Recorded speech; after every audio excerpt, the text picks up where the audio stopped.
Bonjour tout le monde, bienvenue à ce nouveau rendez-vous de Folie douce. Ici Yvan Bugeaud. Dans quelques instants, je reçois Francine Dubé de la Société québécoise de la schizophrénie.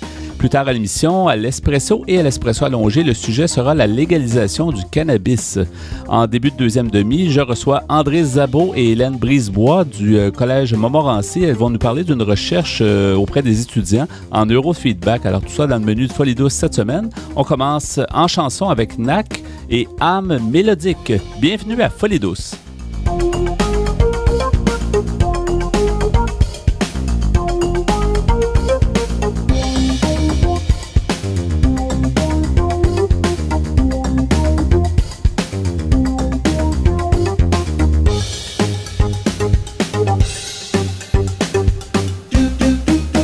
La santé mentale, c'est à force d'en parler qu'on cessera d'en parler. Vous êtes à l'antenne de Folie douce. J'ai le plaisir d'accueillir mon invité qui est Francine Dubé. Bonjour, Mme Dubé. Bonjour. Bonjour, vous êtes directrice générale de la SQS, la Société québécoise de la schizophrénie, un organisme qui n'a plus besoin de présentation tant que ça, parce que vous êtes très présente, puis ça fait quand même longtemps que vous êtes dans le milieu de la santé mentale, mais c'est bien à l'occasion de rappeler ce que les organisations font, puis on sait que la schizophrénie, c'est une problématique quand même importante. Donc, comment on peut présenter cet organisme-là, l'organisme dont vous êtes directrice générale? La première chose que je dirais, c'est que d'abord, ce qu'il faut savoir, c'est que nous sommes une organisation provinciale et nous sommes la seule organisation dédiée spécifiquement à la schizophrénie et aux psychoses apparentées. Et en plus de ça, comme francophone, organisation francophone, même si on donne les services bilingues, oui. Nous sommes vraiment fréquentés, j'oserais dire, par aujourd'hui, avec les moyens de communication sont si faciles, par toutes les communautés francophones au Canada. Oui. Et oui, parce qu'ils n'ont pas, pour les gens qui cherchent de l'information sur la schizophrénie en français, c'est sur notre site qu'on les retrouve. On a des membres d'Europe, d'Afrique du Nord, etc. Oui. Même la dernière fois que vous êtes venu, je peux vous parler de ça, qu'effectivement, il y a des gens d'ailleurs qui viennent consulter parce que la schizophrénie, c'est partout. Il n'y a pas de différenciation à cause des peuples, à cause des classes sociales. On retrouve, c'est à peu près le même pourcentage, à peu près 1%, je crois, de la population. Je ne sais pas si c'est encore Alors le même. oui, on a longtemps parlé de 1%, de 1% de la population qui, un jour ou l'autre, vont vivre une problématique qui va être diagnostiquée comme schizophrénie. Oui. Aujourd'hui, avec l'avènement des consommations de drogue et d'événements stressants et d'événements environnementaux qui sont des éléments déclencheurs de psychose, alors nous, on traite aussi des troubles psychotiques, alors schizophrénie et troubles de psychose. Oui. Et on parle maintenant presque de 3%. OK. Alors, c'est quand même une augmentation importante et c'est sûr que la recherche avance, on va en savoir davantage, mais les statistiques sont là pour nous le prouver.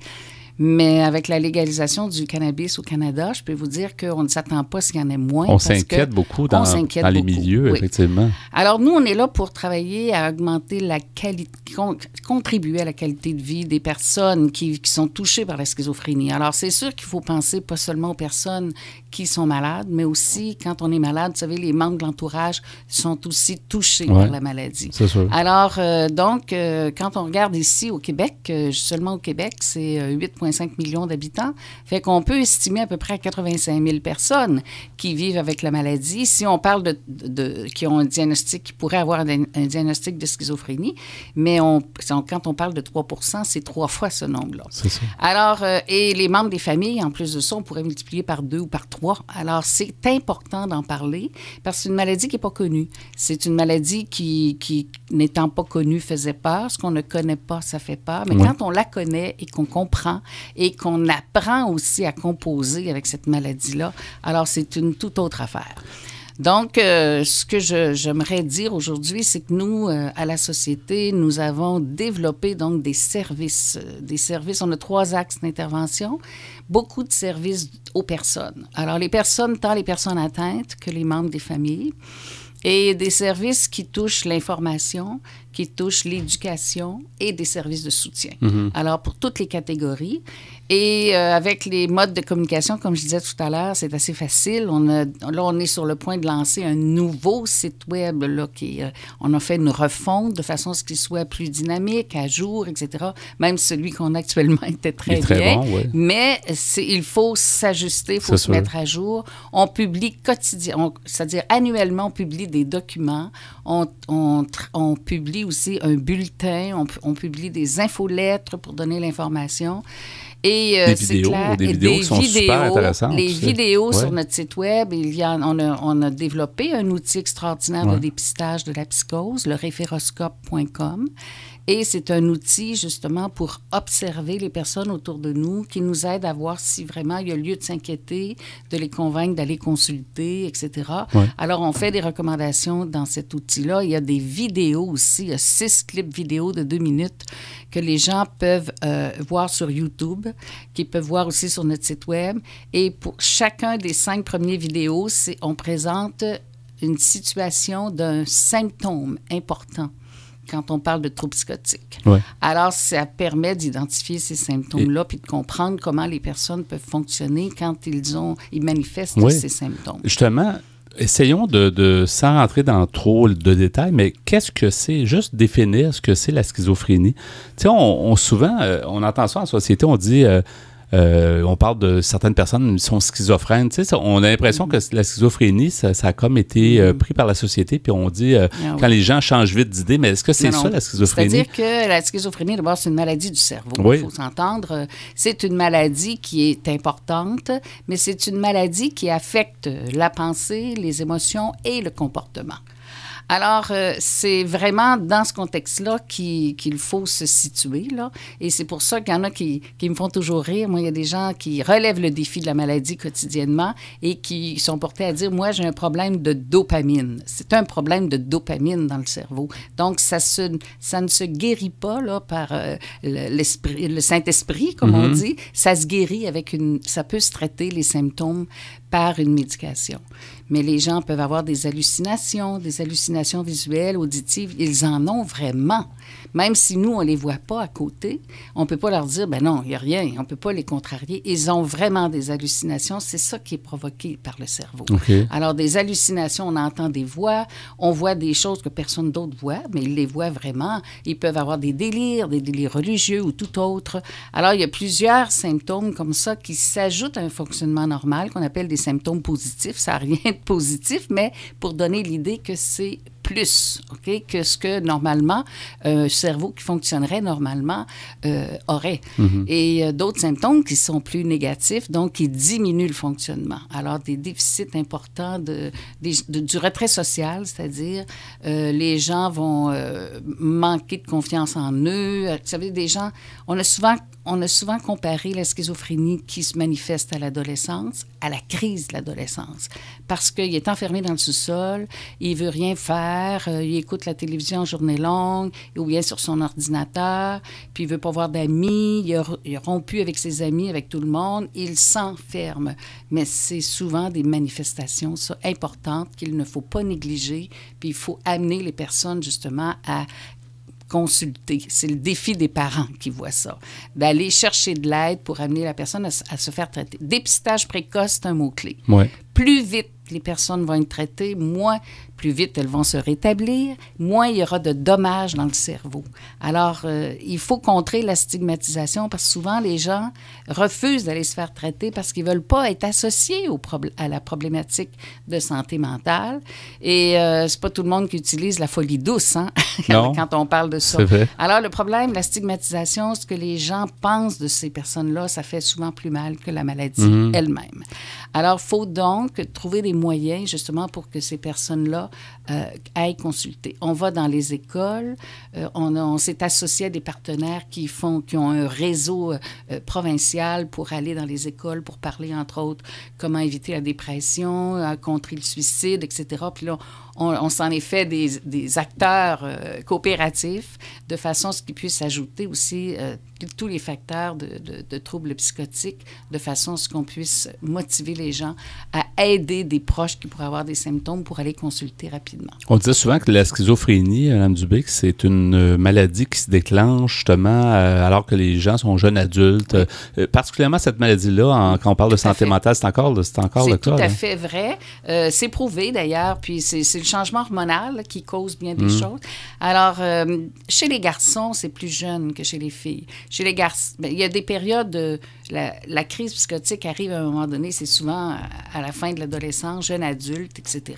Mais avant ça, on a prouvé que pendant 5 ans, il peut y avoir, avant d'avoir les symptômes psychotiques, il peut y avoir ce qu'on appelle des prodromes, là, des signes avant-coureurs de psychose. Et c'est là qu'avec notre référoscope, nous, on a voulu intervenir pour que les gens aillent rapidement consulter, se faire traiter de façon à ce qu'ils ne vivent pas, si vous voulez, le défi d'une maladie chronique là, pour leur vie. Le référoscope, ça se trouve en ligne? C'est un questionnaire qu'on remplit? C'est un outil en ligne, il est bilingue. Okay. Alors, réfère, R-E-F-E-R, trait d'union O, trait d'union scope. Ouais. Donc, c'est comme une observation, le scope, là. Et la finalité de ça, c'est de référer la personne à des acteurs. Donc, tout est là sur le site Web. Il y a des clips vidéo pour que les gens puissent voir un peu à quoi ça ressemble une personne qui entend des voix. C'est pas physique, là. Il faut vraiment observer son comportement, puis on voit bien qu'elle entend des choses que personne n'a entendues. Ouais. Alors, mais c'est réel. Puis ce que j'aimerais ajouter aussi, c'est qu'il y a un symptôme important en schizophrénie, qui est ce qu'on appelle, nous, dans notre langage, le manque d'insight. Et ça veut dire que la personne n'est pas consciente qu'elle est malade.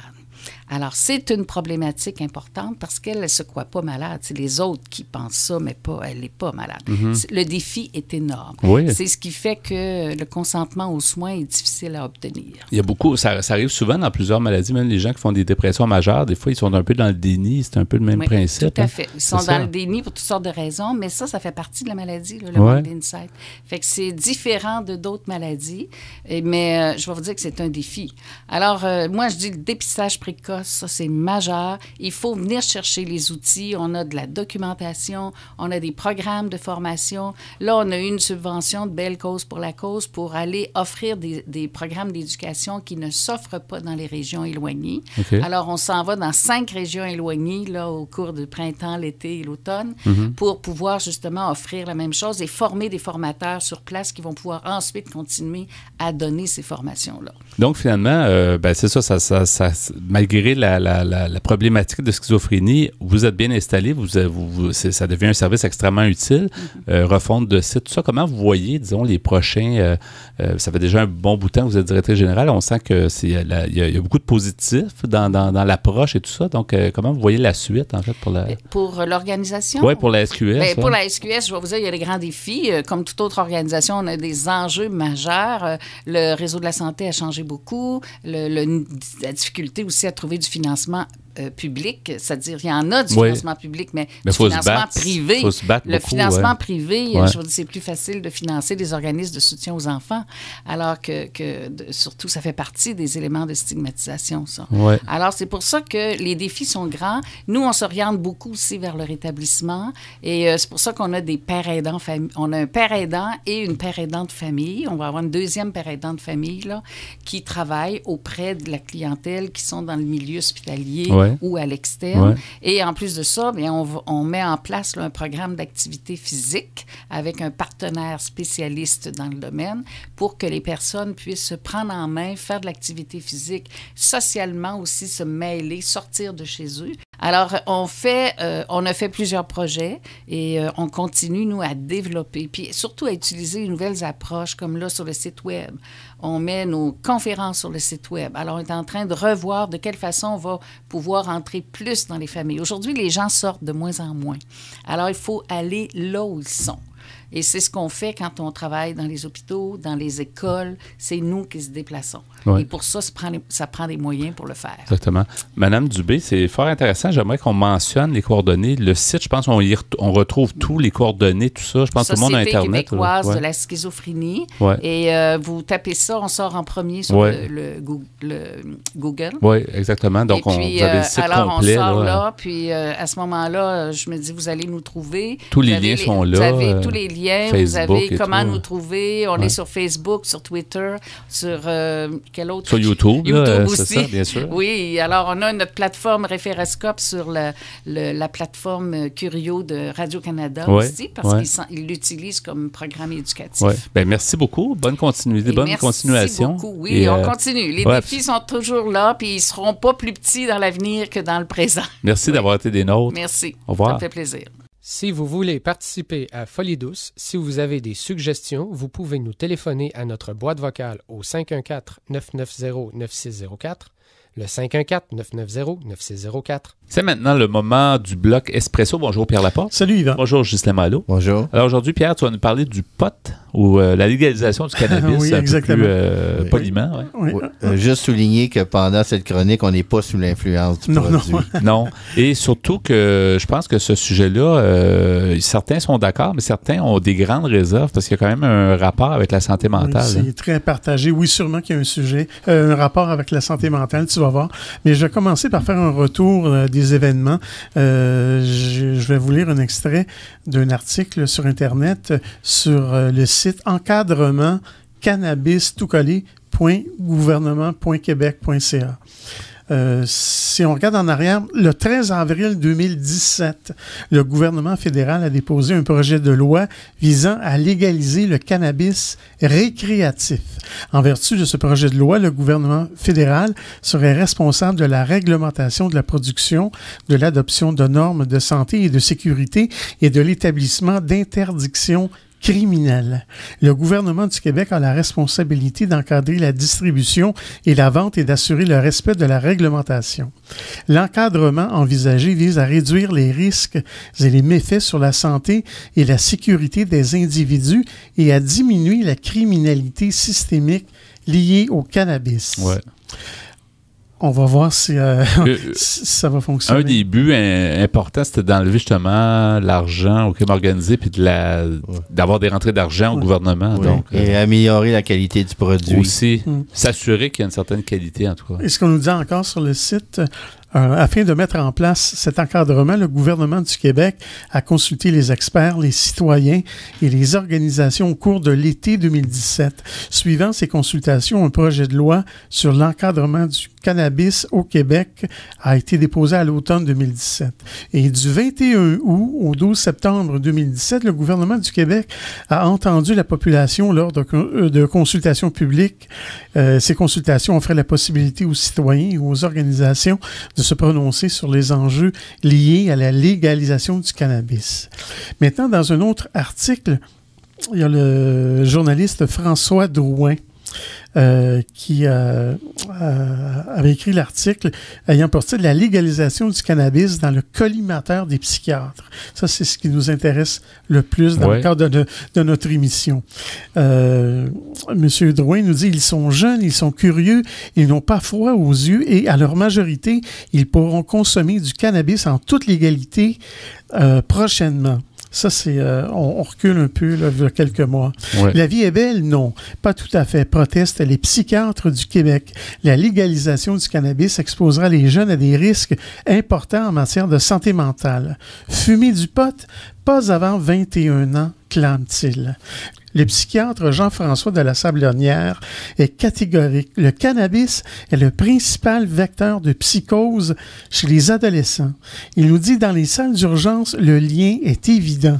Il y a 2 semaines, alors que j'étais de garde, sur 5 patients qui se sont présentés avec une perte de contact avec la réalité, 3 d'entre eux étaient des consommateurs de cannabis. Il y a une disproportion évidente. Selon ce professionnel de la santé, les recherches scientifiques révèlent que le cerveau humain se développe jusqu'à l'âge de 25 ans. Pendant cette période cruciale de maturation, la consommation de cannabis augmente considérablement le risque de psychose. Fumer un joint alors que le cerveau est en pleine maturation décuple les chances de maladie mentale. Depuis 2004, les études démontrent hors de tout doute les liens entre le développement du cerveau, la consommation de cannabis et le développement d'une maladie chronique, comme la schizophrénie. Un risque qui augmente de 400 à 700% chez les jeunes consommateurs. Monsieur le docteur de la Sablonnière nous dit « Consommer du cannabis une seule fois avant l'âge de 18 ans double le risque de schizophrénie. En consommer une 40aine de fois avant l'âge de 18 ans, ce qui est peu, l'augmente par 7. » C'est énorme, hein? C'est beaucoup. 7 fois plus de chances de développer une schizophrénie. C'est énorme, oui. Fumer du cannabis durant cette période revient à jouer à la roulette russe. Et il nous dit, le docteur de la Sablonnière, en même temps, il y a une partie de la loterie qui appartient à la vie. Il y a des déclencheurs de ces maladies qu'on peut éviter et on doit réaliser que la drogue qui précipite le plus de psychose, qui est la plus liée à l'augmentation de la schizophrénie, c'est le cannabis. C'est la drogue qui va perturber le plus les fonctions cérébrales. Fin de citation. C'est étonnant, quand sachant tout ça, le gouvernement va de l'avant et permet quand même que des jeunes de 18 ans... C'est le risque un peu comme l'alcool. On sait qu'il y a des gens qui conduisent en état d'ébriété puis qui causent des décès, mais en même temps, il y a des gens qui le consomment de manière raisonnable. C'est comme une balance. Ouais. Je veux dire, tout est comme une balance aussi, là.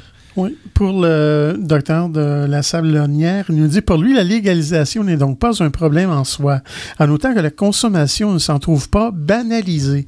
Au-delà de l'image de légèreté associée à la marijuana, en partie incarnée par le premier ministre Justin Trudeau, le véritable portrait du cannabis est la psychose. Le docteur de la Sablonnière nous dit qu'il s'en prend au mythe qui entoure la consommation de la marijuana. Il nous dit, on entend que ce n'est pas grave puisque ça va être légal, que le cannabis sera de bonne qualité puisqu'il sera contrôlé et donc moins dangereux, qu'il s'agit d'un produit naturel et que ce n'est pas pire que l'alcool. Et il nous dit, comprenez-moi bien, l'alcool ne crée pas de psychose, le pot, oui. L'alcool n'a pas le même impact sur le cerveau. Le docteur nous rappelle que 50% des psychoses induites se transforment en psychose chronique, ce qui aura un impact tant chez les jeunes que dans le système de santé. Il nous dit en terminant, on va augmenter le fardeau de la maladie mentale, on va scraper des vies, on va augmenter le fardeau sur les soins médicaux en urgence et en services psychiatriques. On va poursuivre de toute façon, Pierre. C'est intéressant, puis c'est des questions à se poser justement sur la légalisation du cannabis. Merci et demeurez à Folie Douce.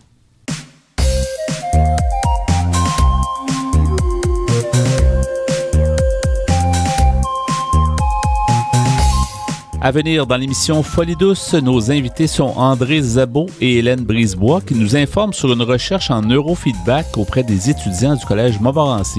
À l'Espresso allongé, nous poursuivons sur la légalisation du cannabis. Vous entendrez aussi en chanson Nouveau Riche de Loud et Notre route de Dalton Telegram. Vous souhaitez réagir aux propos de l'émission, vous désirez participer à Folie Douce, vous avez des idées pour nous, écrivez-nous par courriel à l'adresse foliedouce@antenne.qc.ca ou téléphonez-nous au 514-990-9604. Vous écoutez Folie Douce, l'émission hebdomadaire qui démystifie les problématiques de santé mentale depuis plus de 25 ans. De retour au micro dans quelques instants.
De retour au micro à Folie Douce, qui vous renseigne sur les difficultés émotionnelles.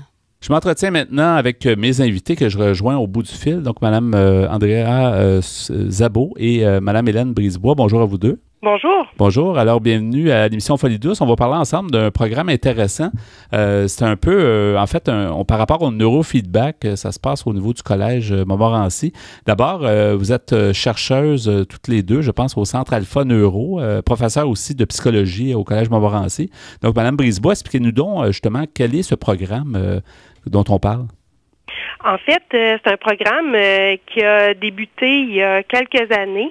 En fait, comme toutes les deux, on est clinicienne puis professeur en psychologie. Ouais. On s'intéresse à toutes sortes de phénomènes, puis ce programme-là est né d'un grand intérêt qu'on a pour tout ce qui est la compréhension des troubles mentaux et puis des nouvelles découvertes qui entourent ces phénomènes-là. Dans le fond, on s'intéresse à ça. On s'intéresse aux troubles mentaux, on s'intéresse aux nouvelles connaissances sur le cerveau. Qui, dans le fond, nous a mené toutes ces nouvelles connaissances-là à s'intéresser à une nouvelle technique qui s'appelle le neurofeedback. Ouais. Le neurofeedback, dans le fond, c'est une technique qui permet d'apprendre à contrôler le cerveau. Fait que nous, on s'est dit, ça serait intéressant de savoir plus comment que cette technique-là fonctionne. Et puis, on est allé chercher une formation dans ce domaine-là. Et qu'est-ce que c'est le neurofeedback comme tel? Je veux dire, est-ce qu'on peut l'expliquer plus précisément? Oui, en fait, je pourrais vous communiquer, Andrea, puis après vous expliquer un peu plus c'est quoi le neurofeedback. Oui, bien sûr, Andrea Szabot, oui. Oui, donc, en fait, le neurofeedback, c'est assez novateur. C'est une technique qu'on utilise de plus en plus pour justement aider les personnes ayant un TDAH, donc un trouble de déficit de l'attention avec ou sans hyperactivité. Et l'idée derrière cette technique-là, c'est d'amener la personne à apprendre à moduler ses ondes. Les ondes cérébrales, en fait, c'est l'électricité cérébrale que on peut mesurer à l'aide d'électrodes. Et c'est avec une évaluation qu'on appelle en fait l'électroencéphalogramme. On peut le comparer avec l'électrocardiogramme qu'on utilise pour justement mesurer les battements cardiaques. C'est de cette façon qu'on arrive à mesurer l'électricité cérébrale.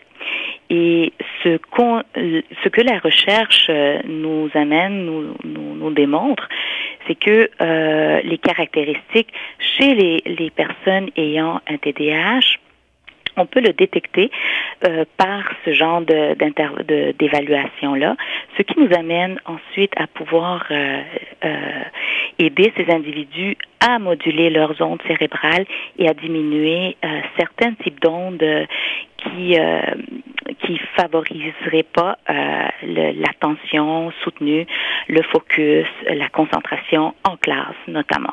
Comment vous avez fonctionné pour être capable de récupérer justement des données? Ça a été long, le processus? Est-ce que ça fait longtemps que le programme a été mis en place? En fait, le programme a été mis en place depuis presque 3 ans. Oui. Ici au collège. Et nous, au début, on a commencé avec un projet pilote, ce qui nous a amené à pouvoir faire une demande de subvention, ce que nous avons obtenu pour 3 ans. Donc, présentement, le CRSH nous subventionne, c'est une subvention fédérale, c'est le Conseil de recherche en sciences humaines du Canada. Et donc, c'est grâce à cette subvention que nous menons la recherche depuis presque 3 ans. Donc, ce qui nous amène vers la fin du projet dans quelques temps et nous aurons les résultats à présenter suite à ça. Et comment vous avez fonctionné? Vous avez demandé des volontaires? C'est des gens qui fréquentent le collège Montmorency. Donc, vous parliez d'électrodes, tout ça. Donc, il y a des gens qui se sont portés volontaires ou comment vous avez fonctionné? En fait, nous, on a affiché ce programme-là. Faut dire que le neurofeedback, c'est un programme d'intervention qui permet, c'est dans le fond une alternative à la médication. Puis nous, comme prof de cégep, on fait un appel à la communauté des étudiants. Puis on a demandé qui, dans le fond, parmi ces étudiants-là, serait intéressé à recevoir un traitement qui serait, dans le fond, une alternative à la médication. Qui permettrait d'augmenter par eux-mêmes un entraînement qui permettrait d'augmenter leur capacité attentionnelle. Les étudiants au collège, c'est des étudiants qui sont motivés à apprendre, puis quand ils font face aux troubles d'attention, qui ont des problèmes d'attention, qui ont des problèmes d'organisation, qui sont hyperactifs, ils cherchent des façons d'améliorer ces difficultés-là. Fait qu'on a eu beaucoup de demandes pour... en fait, depuis 3 ans, là, on arrive à la 100e personne, presque à la 100e personne qui a complété le programme d'intervention, là. C'est intéressant, puis ça va vous donner quand même une bonne base pour justement tirer des conclusions puis faire probablement des recommandations à ce moment-là. C'est ça qui est le but, c'est d'éviter le plus possible la médication, là. Oui. En fait, jusqu'à maintenant, les résultats qu'on a obtenus, dans le fond, on fait une évaluation au début. On fait une évaluation des symptômes comportementaux. Là, dans le fond, les gens nous rapportent qu'est-ce qu'ils ont comme symptômes, qu'est-ce qu'ils ont comme difficultés. On prend aussi des mesures de toutes sortes. Là, on a parlé d'encéphalographie. On a parlé on fait aussi des évaluations neuropsychologiques. Et puis, on refait ces mêmes évaluations-là à la fin du traitement. Puis, quand on compare les deux évaluations, pré-traitement puis post-entraînement. Le programme d'entraînement, c'est un programme qui est assez long, là, fait que c'est au début d'une session puis à la fin de la session. Il y a 30 entraînements d'au moins 1h15 à peu près. Fait que durant la session, c'est 2 entraînements par semaine. C'est des étudiants qui sont vraiment motivés à recevoir ces traitements-là. Mais à la fin du traitement, on remarque quand même des belles améliorations. Puis on remarque des améliorations non seulement au niveau des comportements, au niveau des symptômes rapportés, mais également au niveau des ondes cérébrales puis des mesures d'électricité cérébrale qu'on capte sur le cuir chevelu. Ouais. En fait. Oui. Dans le fond, ouais. c'est comme si les changements des symptômes qui sont rapportés par nos étudiants se manifestent également quand on prend un portrait de l'activité cérébrale ensuite. Oui. Les entraînements, on parle de quoi à ce moment-là? Qu'est-ce que les étudiants ont à faire pour s'entraîner justement pour améliorer leur capacité d'attention, là? Dans le fond, un entraînement, la façon que ça se passe, c'est qu'on va, dans le fond, en fonction de l'évaluation, on va cibler, dans le fond, qu'est-ce qu'on veut faire là avec l'individu. Est-ce qu'il y a trop d'ondes rapides qui fait en sorte que les ondes rapides, là, ça nous donne un paquet d'idées, un paquet de pensées qui sont vraiment enchevêtrées les unes aux autres, là, puis ça nous empêche d'avoir les idées claires.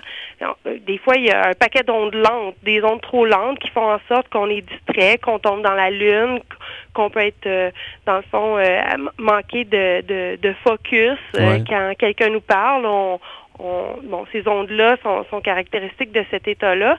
Puis on manque souvent d'ondes qui nous permettent d'être mobilisés. Fait que des ondes qui sont un peu plus rapides, mais qui nous permettent d'être mobilisés face à une tâche sans être anxieux, sans être stressés, mais qui nous permettent d'être là puis activés dans le fond. Fait que nous, on demande à l'individu de changer ces ondes cérébrales-là pour atteindre un niveau d'attention plus soutenu. Et puis, ce qu'on fait, c'est qu'on place l'électrode là où ça fait mal, là, dans le fond, là où est-ce que la personne doit s'entraîner pour améliorer son niveau d'attention. En fonction de ce qu'on a capté avec l'électroencéphalogramme, c'est ça qu'on va faire. On va placer l'électrode à la bonne place sur le cerveau pour être capable d'avoir un bon impact au niveau attentionnel, là où est-ce qu'on trouve qu'il y a le problème. Puis, on va demander à la personne de regarder une vidéo puis d'écouter la musique. Puis, dans le fond, la vidéo et la musique vont se mettre à arrêter quand la personne va sortir de cet état d'attention-là. Il va continuer à jouer quand la personne va faire la bonne chose, c'est-à-dire qu'elle va apprendre à moduler son électricité cérébrale pour arriver dans un état d'attention, puis qui va permettre à la personne de voir une vidéo puis d'entendre une musique jouer. Puis, dans le fond, à force de faire ça, à force de répéter, à force d'être, dans le fond, de récompenser la personne en faisant jouer la vidéo puis la musique quand elle est dans le bon état, bien, la personne, par conditionnement, va changer, dans le fond, son cerveau, va établir plus de connexions neuronales, il va avoir plus de connexions dans le cerveau, il va avoir des connexions qui sont plus fortes, qui vont permettre à la personne, après ça, d'arriver en classe puis d'avoir des capacités d'attention qui sont améliorées.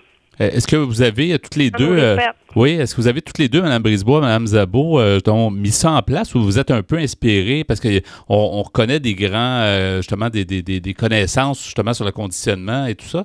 Comment vous avez procédé pour mettre ça en place? Est-ce que c'était déjà tout à monter ou si vous avez déjà un peu une base?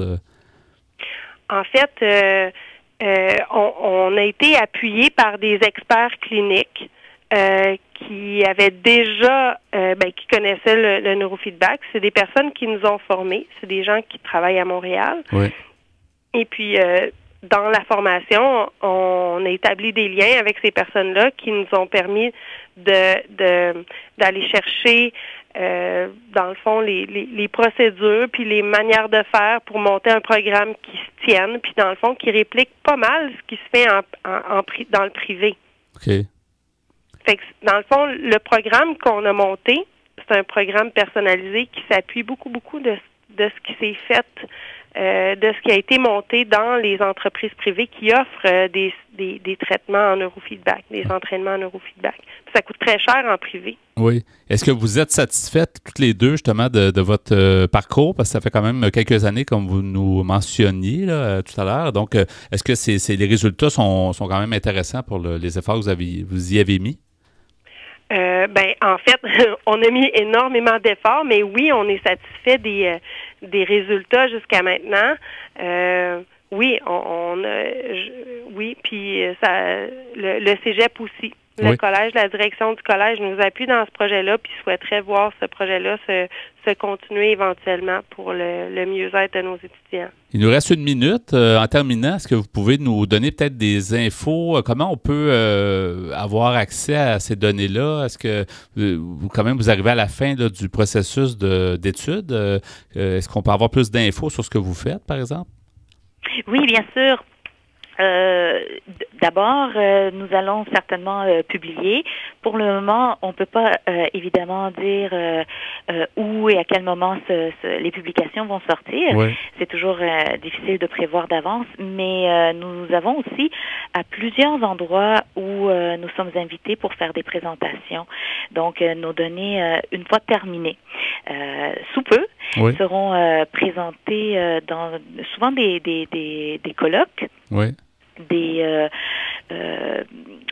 moments où on va, par exemple, surtout spécialiser des colloques ou des rendez-vous spécialisés en santé mentale, sur le TDAH ou sur des méthodes novatrices pour justement aider à améliorer ses capacités attentionnelles. Donc, dans ces lieux-là, nous allons présenter. Nous allons aussi avoir des publications, comme je disais tout à l'heure. Et nous avons aussi des étudiantes qui travaillent avec nous et qui aimeraient compléter leur doctorat sur le sujet. Donc, à ce niveau-là aussi, c'est un projet là qui va continuer à grandir. Nos données vont être utilisées et vont être publiées dans plusieurs sphères. Parfait. Merci beaucoup d'avoir pris le temps pour nous expliquer tout ça. On a hâte de voir les résultats. Merci d'avoir été des nôtres à Folie Douce, Mme Hélène Brisebois et Andrea Szabo. Donc, merci et bonne continuité. Merci beaucoup. Au revoir. Au revoir.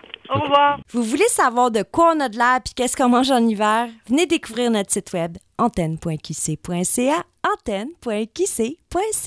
Nous poursuivons au micro à l'Espresso allongé avec le même sujet entamé plus tôt, la légalisation du cannabis. Donc, Pierre Laporte et Ghislain Malo toujours présents. Oui. Pierre, moi, ce que je me demandais, en fait, est-ce que les jeunes, on parlait tantôt des jeunes, puis c'est dommageable, tout ça, est-ce que ça va les encourager à plus consommer ou ça va juste transférer les gens qui consomment déjà? C'est ça que j'ai... C'est la grosse question que tout le monde se pose. La situation des médecins psychiatres, je pense, semblait dire que la facilité, la légalisation de ça allait peut-être encourager les jeunes, et ce qui n'était pas une bonne chose selon eux. Oui, bien, on avait déjà légalisé chez nos voisins américains dans l'État du Colorado et du Washington.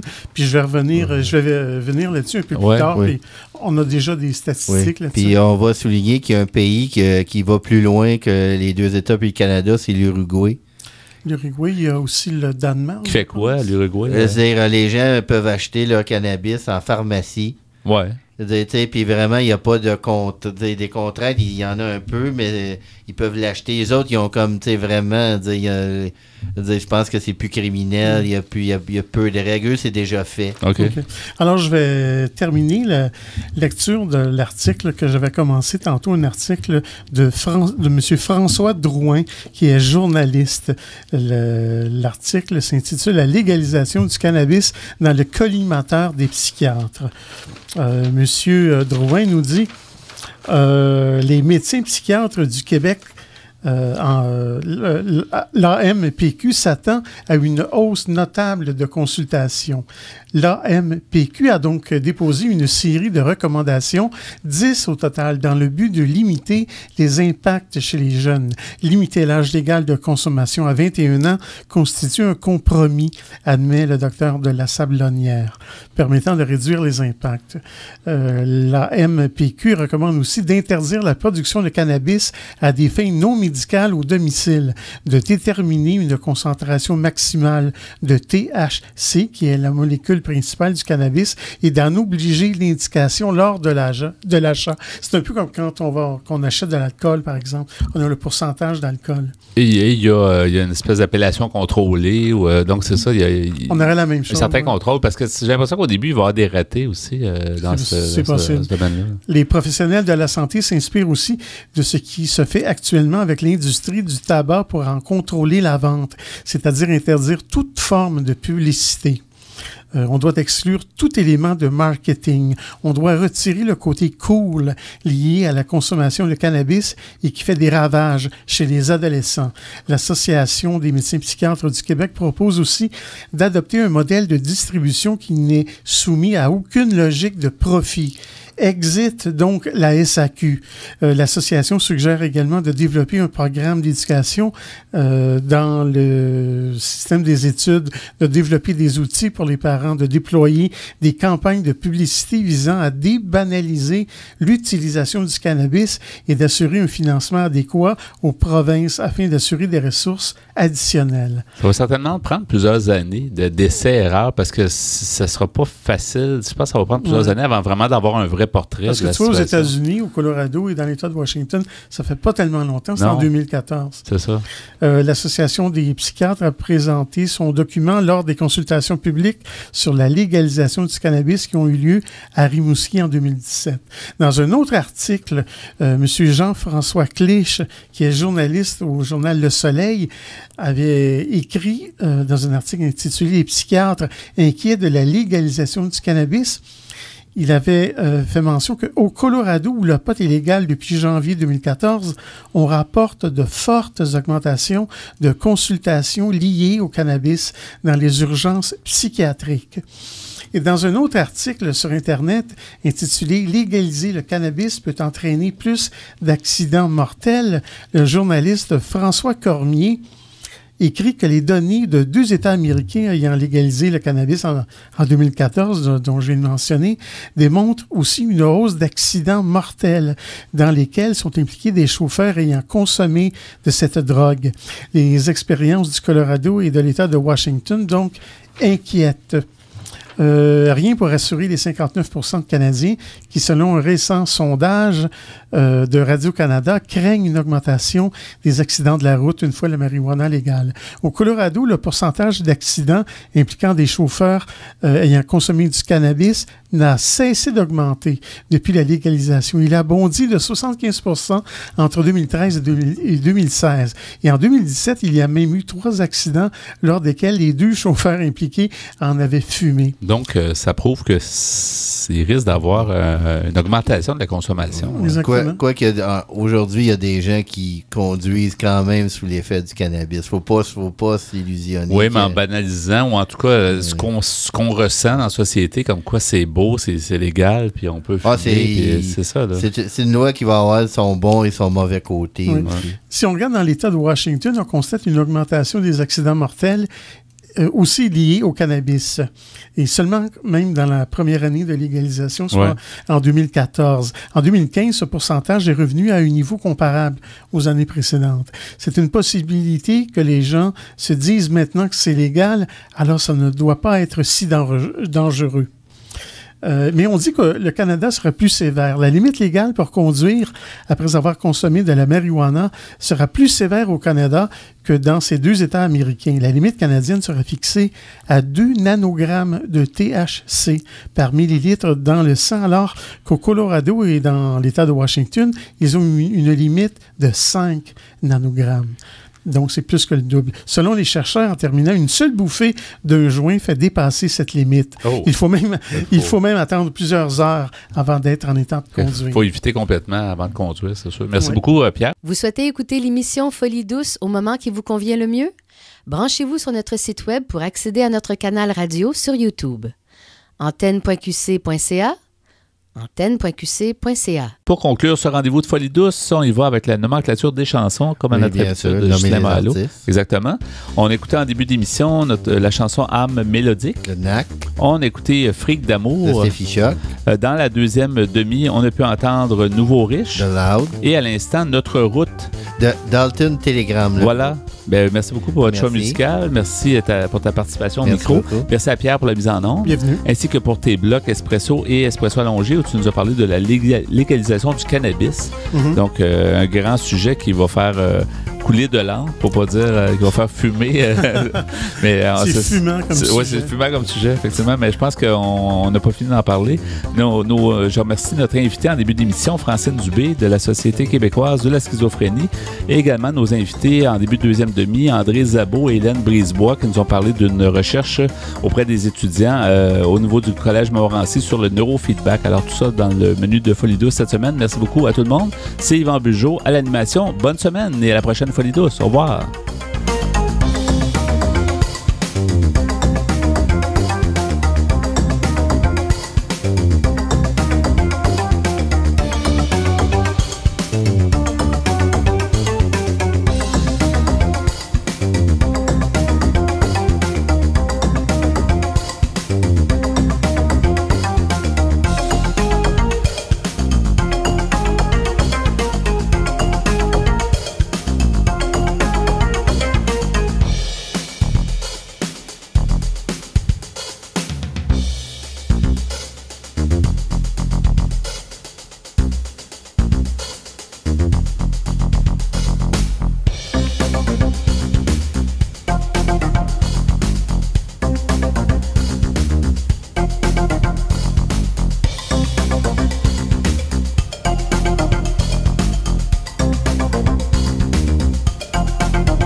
Bop